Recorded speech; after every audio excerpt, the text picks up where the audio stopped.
How to add music to WhatsApp status. Hey everyone, in this tutorial I'm going to show you guys how to easily add WhatsApp status music. But before we get started, don't forget to hit the like button below and hit the subscribe button as well.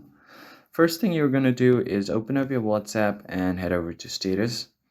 Now if you want to add music to your status, first thing you are going to try is go to Instagram.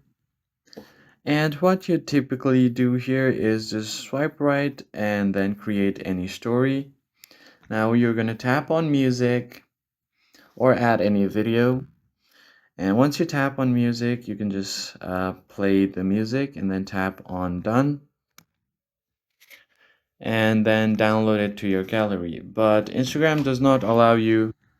Now once you save this video on Instagram, then it won't be saved, the music won't be saved. So if you tap on this plus icon and then tap on the video like this, you won't be able to get the actual music. So what you want to do is export this video or photo to any of the editing websites like CapCut and add music from there. Then you're going to add to WhatsApp. So that's the only thing you can do as of now.